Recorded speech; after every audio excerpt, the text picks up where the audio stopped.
Oh, thank you for coming to my session. Security in Drupal, what can go wrong? Or a slightly more tongue-in-cheek way of putting it, what could possibly go wrong? And unfortunately, the answer, either way you ask the question, is plenty. I'm Benji Fisher. Let me get right into it. Let me make the slides full screen.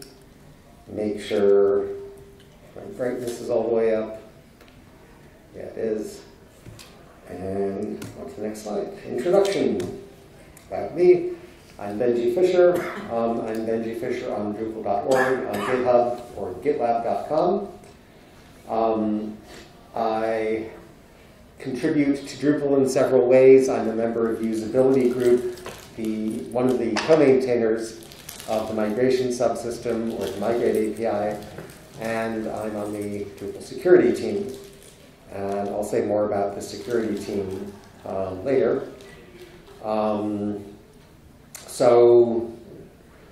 Most of the time when I give talks, it's at Drupal camps. This is a slightly broader group. Can you raise your hand if you actually do work with Drupal, just so I can get a feeling for the room? Okay, thank you. You can follow along with the slides if you like. All of my presentations are at slides.benjifisher.info. And that's, it used to be plain black on white, and I finally added a couple of lines of CSS to make it look a little less ugly. And today's is the top one, I think. That should be,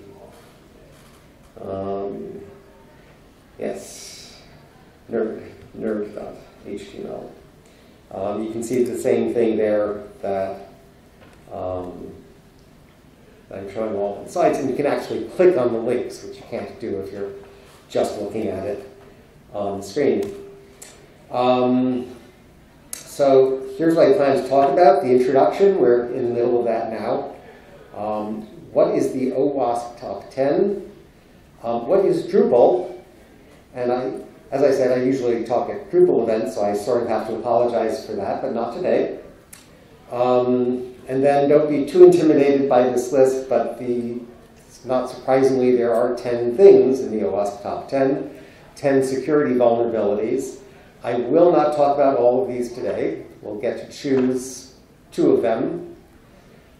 Slightly restricted list, but the list is here. Broken access control, cryptographic failures, injection, insecure design, security misconfiguration, vulnerable and outdated components, identification and authentication failures, software and data integrity failures, security logging and monitoring failures, and server-side request forgery, and then I'll have a little wrap-up at the end.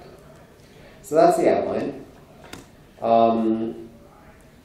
Several of my slides borrow some information from Peter Wollinen's presentations on cracking Drupal, so I appreciate him for the permission to use those. And some of the text that I use is borrowed from the website of OWASP, owasp.org, and their standard footer has a copyright notice that all of, or most of their pages are licensed under Creative Commons license, and mine too. All of my slide decks end with a slide giving a similar license, Creative Commons, attribution share alike, and a link to the source. And I'm afraid I accidentally clicked. I was trying to open. Yeah, that doesn't work, does it? It's kind of curious. The navigation works a little differently on my local copy and the online copy. Okay. So the first thing I want to talk about is the OWASP Top 10. How many people have heard of OWASP? Most people in the room, okay. But not everyone. It stands for, and I remember this, Open Web Application Security Project. Yesterday I had trouble remembering what the P was for. OWASP. It's a nonprofit foundation that works to improve the security of software. It is definitely not Drupal specific. So I guess it's getting kind of stale because we adopted the slogan when we were working on Drupal 8. We were working on Drupal 8 for several years, and then it was released in 2015. But the slogan is "Get off the island." And Drupal both contributes back to the larger PHP community and also heavily makes use of some other projects in PHP. And so this is another step. I want to understand, as I am a Drupal developer, I want to understand from the point of view of Drupal what the top 10 security problems look like, how someone who's not connected with Drupal but is interested in security in wider web applications would look at our project. The OWASP Top 10 is a standard awareness document for developers and web application security. It represents a broad consensus about the most critical security risks to web applications. And the list is updated every few years. The most recent version is from 2021. I started putting together presentations like today's last year. So I've been working with the 2021 list, and I should probably check when the next reorganization of the list is going to be, because I'll probably have to overhaul my slide deck. What is Drupal? And for the couple of people in the room who don't work directly with Drupal, I'll try to tell you. And for the rest, for the people who do work with Drupal, again, try to take the point of view of an outsider. How do you describe what Drupal does, what it is? It's a content management system, and that means that Drupal says to the world, enter data in my forms. Present forms on the web, you enter data in them. Whatever you enter, I'm going to save to my database. And then I'm going to generate web pages based on that. From the point of view of security, this is one of the worst ideas ever. Because a hacker looks at that description and says, great, let's get started. Let's see what I can enter into your text fields and see what happens. So a hacker sees a text field on a page labeled name. And the hacker might type in something like Robert, close quote, right paren, semicolon, drop table students, semicolon, hyphen, hyphen. Now, why would they do this? The unsuspecting web developer who doesn't think too much about security might take whatever value is entered into the text field and assign it to a variable name. I write in PHP, so all my variables start with a $sign. $name is a PHP variable. And presumably I've saved whatever got entered in that text box in $name. And sort of a common pattern is to create a SQL statement, $SQL equals, as a string, insert into students, paren name, close paren, values, and then single quote, $name, and single quote. And the idea of the web developer is that name is going to be something like Robert, and we'll be inserting the value Robert as the value of name into our students table. But what actually happens with this input is insert into students name, values Robert, semicolon, drop table students, semicolon, dash dash, close quote, right paren, double quote, semicolon. Who knows what the dash dash means in SQL? Yes? It's a comment so that it ignores that last bit. Exactly. It's the comment character, so everything that comes after it gets ignored and doesn't cause a syntax error. And the two SQL statements will get executed. So that's what the hacker is hoping will happen. I did not come up with this example myself. How many people have seen this example before? Most people. And it's for NextKCD 327, exploits of MOM. XKCD is also very generous with their licensing, and I try to work in an XKCD cartoon into almost all of my slide decks. This one's number 327. Before I go on, any questions? Whoops. About what's going on there? And again, this is an example of how what Drupal is, a web-based content management system, is such a dangerous idea from a security point of view. And yet, we try to make it work. Drupal is also an active international open software project. Drupal community is one of the largest open source communities in the world. We're more than 1 million passionate developers, designers, trainers, and I lose interest at that point in the list because I'm a developer. I'm at the top of the list. We're all working together. So that's pulled from the Drupal.org homepage. Drupal takes security seriously. The security team is an all-volunteer group of individuals who work to improve the security of the Drupal project. Maintainers of the team come from countries across 3 continents, and the team was formalized in 2005 with a mailing list and has had 3 team leaders in that time period. So the sun never sets on the Drupal security team, and sometimes that matters. So I, on the East Coast, can be working on something, and I pass it off to my colleague in Australia, and he works through the night, and then our friends in England or elsewhere in Europe pick it up in what's very early in our time period, and if we're still working on it, I might start working on it when I wake up in the morning. It is also a team, which is a great thing because no one person has the time, certainly, or all of the skills necessary to do everything that needs to be done. So Damien is also on the team. Thanks for coming to the presentation. Feel free to disagree with me because we are a team, and not right now, but if something comes up, Damien certainly has knowledge that I don't, and I think I have knowledge that Damien doesn't. We work together, and as a team, we are pretty effective. It is only 3 continents. We should have people from South America. We should have people from Asia. And it does have a diversity problem.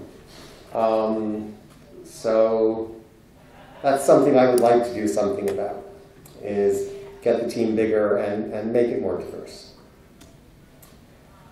So at this point, we get to the 10 points in the OWASP Top 10. And I have prepared some of them. I think it's 4 or 5, maybe.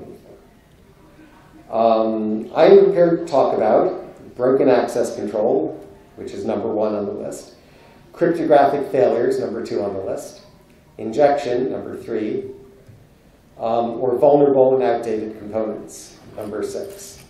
And my hope is that after giving presentations like this for another couple of years, I'll have filled out the whole table and be able to talk about any one of the 10. But time in a typical presentation, I have time to talk about any 2 of the ones that I've prepared. So you get to choose. Cryptographic failures. Okay. For 100, Alex. Cryptographic failures. So this is number 2 on the list from 2021. So what goes wrong? So I cribbed some text from the OWASP site. Data transmitted in clear text. Old or weak cryptographic algorithms or protocols. Encryption is not enforced. Or deprecated hash functions such as MD5 or SHA-1.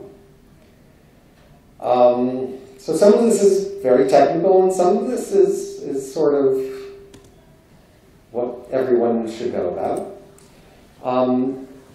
So one lesson to learn here is to try to keep it simple.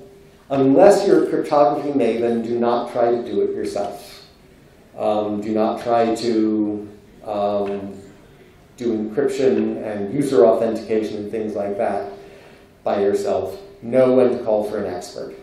And one of the reasons that I use a system like Drupal is that experts have looked at it, experts have designed it, and it does things that take a lot of work to do right and takes some expertise to do right, and it just does them better than I would do myself.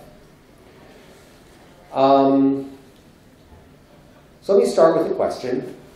What sort of data that a website deals with needs protection? Personally identifiable information. Personally identifiable information, absolutely. It's so important and common that we call it PII, personally identifiable information. What else? Credentials. Credentials, such as user, say again? So yeah, password. Usernames and passwords, yep. The HIPAA protocol. Can't hear you. Everything covered by HIPAA. Everything covered by HIPAA, yeah. If you're writing a website for a medical organization and you're dealing with people's private health information, private information in general, you have legal responsibilities in addition to whatever good faith you want to have with your customers. You have legal responsibilities to keep medical information private. There are, of course, privacy rules from the European Union, GDPR, and also California. Yeah, these are all good answers. I listed several. I think I've mentioned everything that you've said. Passwords. API keys, which are very similar to passwords, PII. I also put business secrets on the list. I guess I didn't put medical information on the list. Oh, yeah, I guess I said it's included among PII. So, sort of going back to the top, encryption is not enforced or data is transmitted in clear text. Those, that first and third point, are related to the definition of HTTPS and how it differs from ordinary HTTP. And at the start, one of the pieces of advice I gave was to know when to let an expert do it. In the realm of managing HTTPS, that means that you should not be running your own servers unless you're in the business of running servers. Or maybe if it's a side project where you're trying to learn something and you're not going to lose any sleep if the site does get hacked. One point that people don't always know, and I'm occasionally surprised by how many people don't know this, is that HTTPS does two things. One of them is encryption, and I think everyone gets that, so that I'm sending a message to some server out in the cloud. It jumps between a bunch of servers on its way there. Those intermediate servers can't read it, and only I and the intended recipient know how to decrypt it. So HTTPS does encryption, and I think most people get that. It also does authentication, and that's a little different. When I'm talking to someone on the other side of the world and we're having this encrypted conversation, I really want to know that the person I'm talking to is the person I think I'm talking to. That's authentication. And that's where the HTTPS certificates, or the SSL certificates, come in. And that's also part of the same protocol. So encryption, HTTPS, the protocol, has those two parts, encryption, authentication. So one piece of advice is to enforce using HTTPS. Don't let people visit your site over HTTP.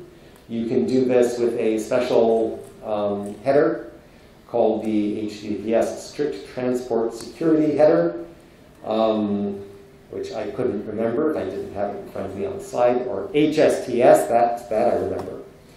And there are several ways you can set that header. One is if your website is behind a CDN, like Cloudflare or Fastly or something, you can let them take care of it.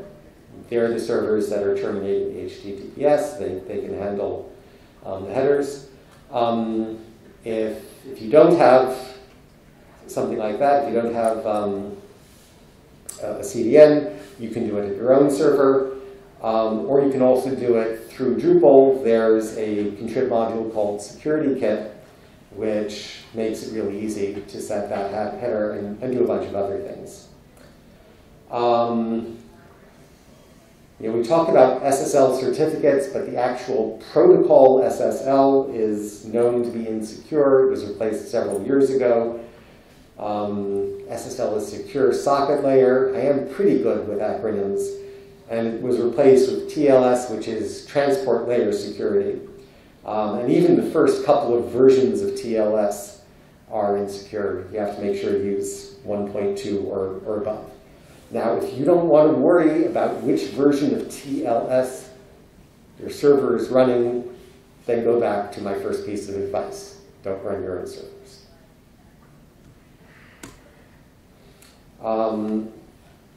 If you want to check how your server is doing, this is provided by a commercial company, and I have not investigated them, but I think they know more about this than I do. And they will run some various tests on the server you're using. And here I'm asking them to run a live test on the servers for Drupal.org. We'll check in a few minutes. When I took the screenshot, we got an A+ rating. Yay.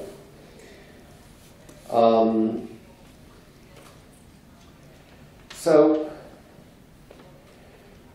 one thing that was an embarrassment for a long time is that a Drupal site checks for updates, see whether your software is up to date, and hard-coded somewhere in the system module, I think, is the URL to use. And if you look now, you'll see it's https://updates.drupal.org/release history. Well, that's what it is now.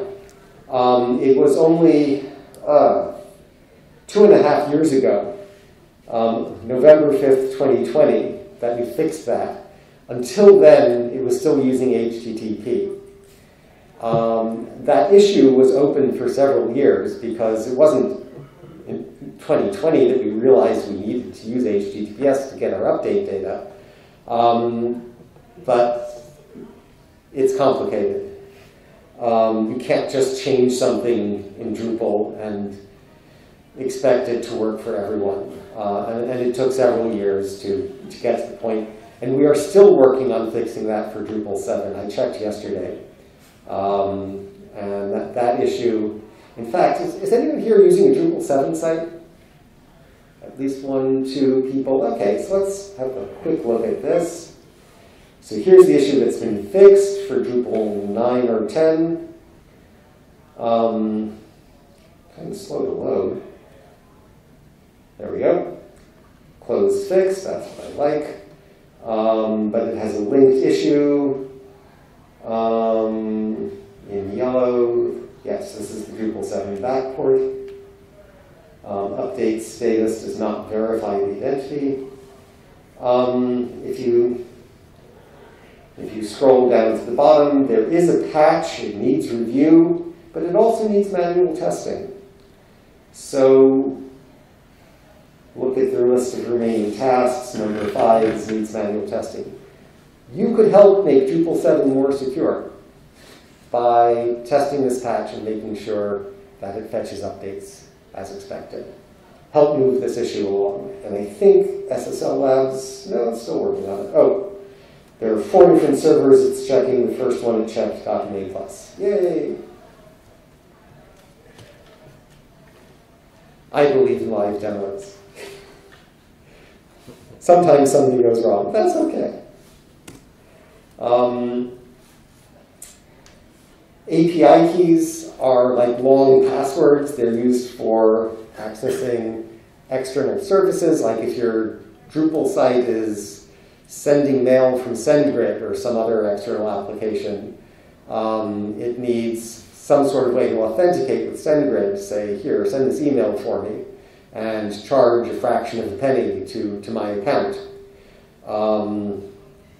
Google Translation is similar. So various services use passwords, use API keys rather. So a little bit of advice on API keys is don't commit them to your repository. If you accidentally did commit an API key to your repository, one option is to revoke the current one and replace it with a new one. The other option is there are ways of cleaning up the Git repository. Look up BFG Git. BFG stands for Big Friendly Giant. There's a documentation page on securing authentication credentials. We added that, I think, within the last year to the Security in Drupal guide. And the advice on that page, in summary, is there are various ways of managing API keys. One is to use environment variables on the server.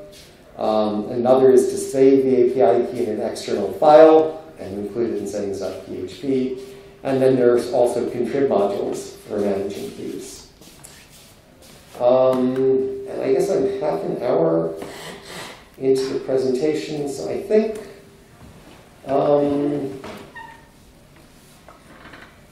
I think the rest of the slides in this column are getting kind of technical. Managing passwords. It was mostly for my own curiosity that I was digging into how and where Drupal manages passwords, but I don't think it really makes for the best presentation. So let me give you a chance again to choose from the list of available topics. So we've talked about cryptographic failures. You can choose one of the others. About broken access control. Yeah. Broken access control. Excellent choice. Well, they're all good choices.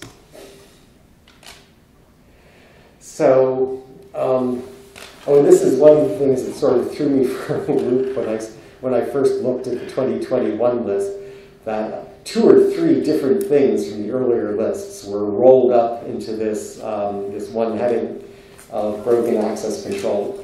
So one of the things it includes is information disclosure. So if I let anonymous users see information on my site that's supposed to be restricted to certain authenticated users.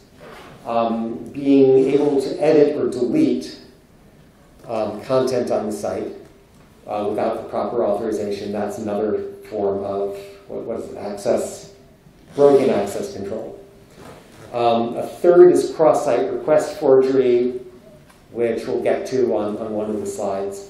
And there's more. So there's a whole lot of stuff here. I guess one organizing principle, if you're familiar with the acronym CRUD, create, read, update, delete. If you can do any one of those 4 without the proper authorization, that's broken access control. And read without authorization is information disclosure. Edit or delete is second. And I guess create didn't make the bulleted list. Let me give you a horror story from a custom module on a Drupal site that I had to look at. I was working for an agency, we got a new customer, they already had a site, it had custom code on the site. And someone writing custom code decided that they needed custom access control for user edit pages. And when they wrote their check, they left off a not. So instead of saying only user 1 has access to edit this page, they said anyone but user 1 is able to access this page. It's one character mistake. You left off the exclamation point. That's a logical not in PHP. how do you protect yourself from this sort of mistake, which, if anyone notices it, could be really damaging, and come on, it's embarrassing. How do you do that? So how do you protect yourself from that sort of mistake? Write a test. One way is to write a test. Great answer. So that you know that it does what you expected. Write a test so that you know what you... And anytime you're writing custom code, especially if it's something as important as access control, write a test to make sure that you didn't get it backwards. What else could you do? Don't write it. Yes? Peer review. Peer review, that's another great way. Someone looking at this code. I was looking at this code, and I immediately saw it's doing the opposite of what it's supposed to be doing. And what, Nick, you had a suggestion? Don't write it. Don't write it. Leave it to the experts. Why are you writing that? I think those are pretty much the answers I came up with. Code review, automated tests. Yeah. If customers knew the true cost of custom code, they wouldn't ask for as much of it, because how many of us get to work on projects where we're given the time to write automated tests that we know we should be writing? Yes? I get to. You get to. You are so lucky. And you recognize it. That's good. Oh, yeah. And one of my larger points is that when you are writing code, the things that lead to good code quality in general also lead to more secure code. Code review, automated tests, not writing it in the first place. They not only catch bugs, they make it more secure, they make it more maintainable. Okay, so I promised I would say what cross-site request forgery is. And, it's one of these technical things that you spend a few minutes looking at, and you'll forget it, and come back in another few months and look at it again. Eventually, maybe you'll remember it, or maybe you won't care enough. But the idea is that on mysite.com, a site controlled by some unscrupulous person, we create an HTML snippet, an image tag, and as the source, we use https://example.com/node/123/delete, some URL at another site that could do something damaging if it is loaded by some other user, an administrator for example.com. Got it? So if I'm an administrator for an example.com and I visit mysite.com, my web browser loads this. It's an image tag. It says, oh, image tag. I should go load that URL. And I load that URL and something bad happens. This particular attack does not work. Do you know why? Damien knows why. It's access control. Access control, the point of cross-site request forgery is that it's getting around access control. I'm an administrator of example.com. I'm allowed to delete this node if I actually want to. This is tricking me into following that link and making it happen when I don't intend it to.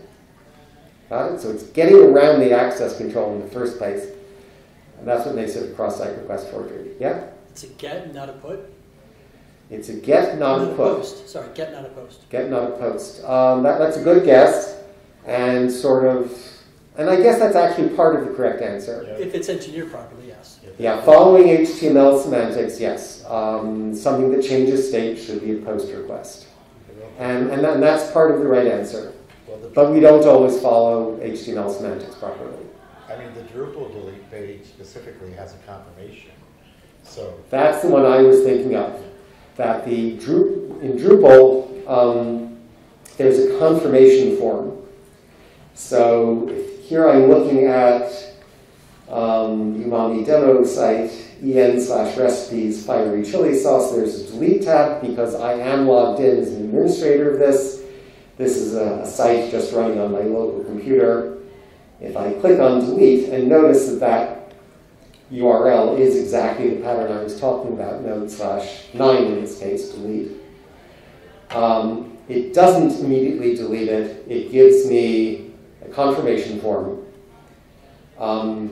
And submitting this confirmation form is going to be a post request. So we really had two halves of the correct answer here. So that's why.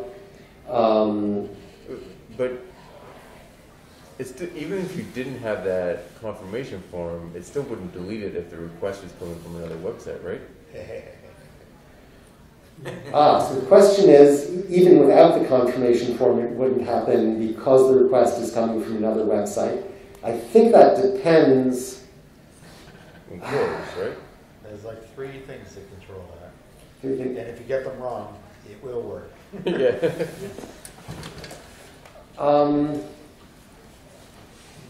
Are you sure you're not thinking about sort of same-site request headers? Possibly.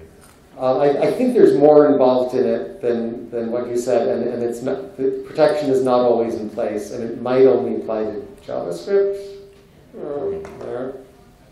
But anyway, if you are writing custom code, then keep in mind that either for HTML semantics, a simple GET request should not have an action that will delete or change anything on the site. And one way to get around that is to have the GET request give you a confirmation form submitting the form. Damien? An amusing story on how this became a standard practice. Way back, must be 15 years ago, a lot of CMS's web form software, custom sites, didn't do that. And you'd have links that would be on a page, like you're looking at a forum program, and you'd have links, actual HTML links that would perform an action.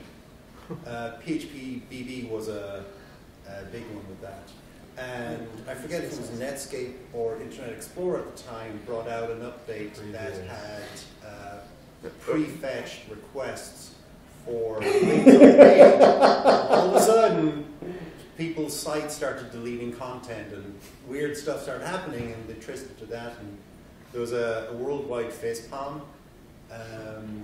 And so all of the software and websites were hastily rewritten to have confirmation pages. That's gonna be up there with one of the biggest, like whoever wrote that functionality, you said it was Netscape, whoever wrote that functionality must have like the biggest effect on the internet of deleting content unintentionally. It still happens. Only a few years ago, Mint.com, which is a financial, it's Quicken on the web basically, had a close my account form of, dynamically loaded, but it was there on the page. And LastPass filled out my username and password and deleted my account because I had set LastPass to automatically log me in. And it saw a username and a password and said, "Oh, I'll fill that out," even though it was already logged in. And it deleted my account. And I called Mint and I said, "Can you get it back?" And they're like, "Yes." And they said, "Do you have LastPass?" Yeah, I do. Guess what? So for the sake of the recording, let me quickly run through those 2 examples that were discussed from the audience. So one is that a long time ago, like 15 years ago, which was a lot in internet time, a lot of software had like lists of content, much like the Drupal content admin page. And one of the links was to delete a piece of content.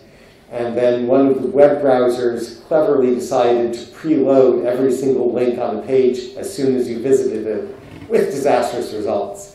And the other is a more recent example that the tendency of password managers to fill out passwords and automatically log you in caused a problem when there was an automatic link to mint.com to cancel your account.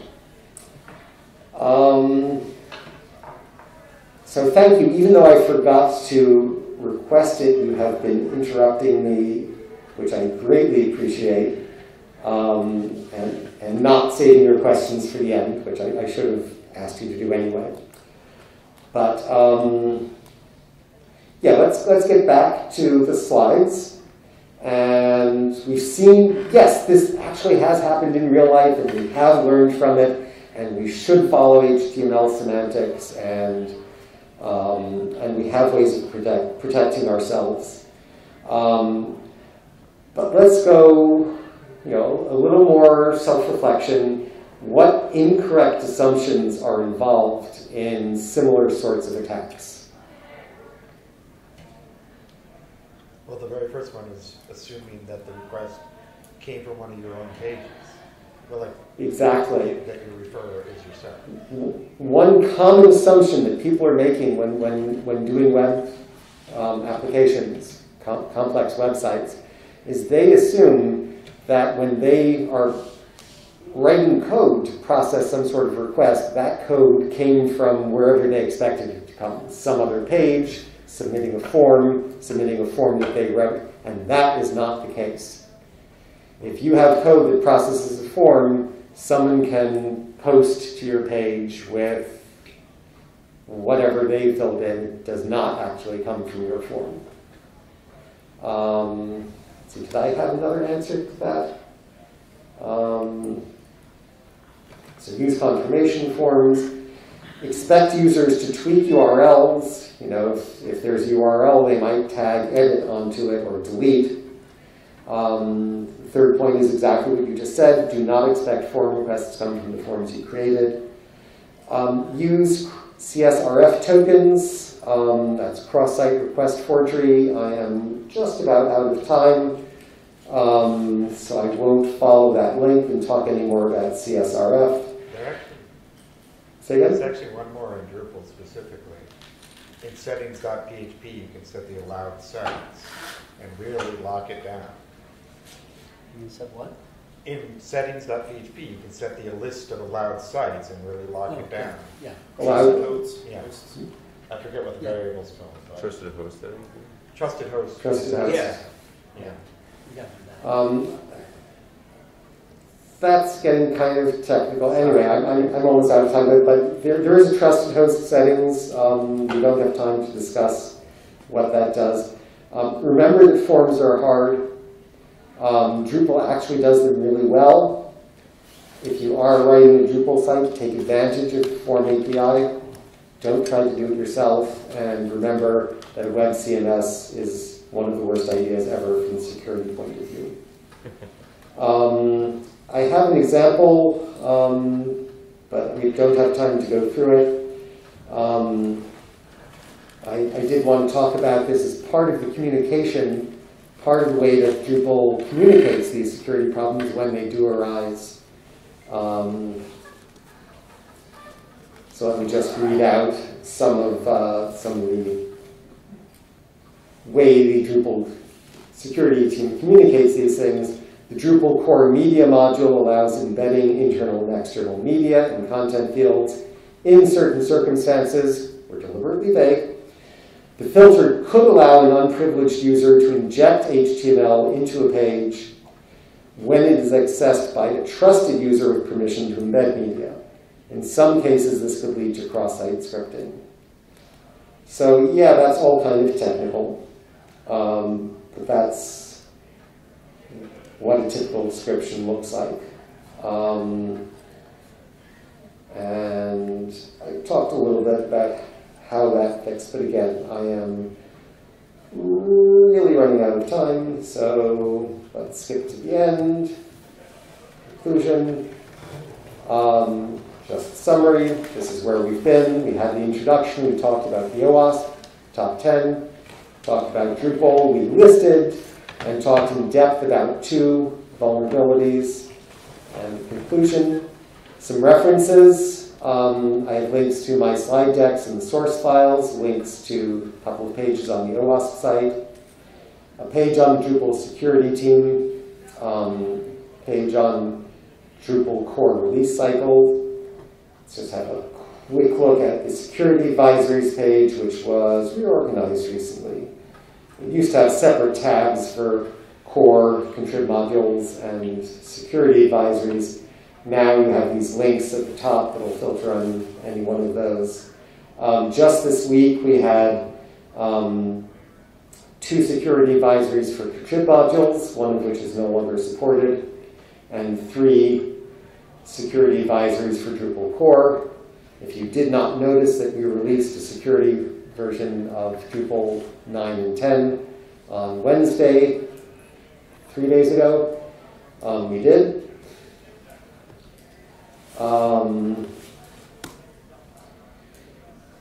My bias is towards Drupal core, and I sometimes forget that there are lots of contrib modules out there, some of which are very, very good. Here's a list of a few that are helpful with managing security. Security review gives you a checklist. Are you following best practices? Paranoia is mostly useful for Drupal 7. It tries to prevent you from using the PHP eval function and doing anything you want on the server from the web interface. I mentioned Security Kit briefly earlier. It lets you configure content security policy, origin checks against cross-site request forgery, and cross-site scripting through the admin UI. There's a whole distribution aimed at configuring a Drupal site for security. It's called Garter. And there's the 2-factor authentication module, which has come a long way in the last year. It now has a full release for Drupal 9. It only has an alpha release for Drupal 10. I am optimistic that by the time Drupal 9 goes end of life in November, we'll have a full release of 2-factor authentication for Drupal 10. And that's it. You've already asked all the questions you have time for. But seriously, any last questions before I hit the big red button again? So thanks again for coming to talk. Thanks for all the questions.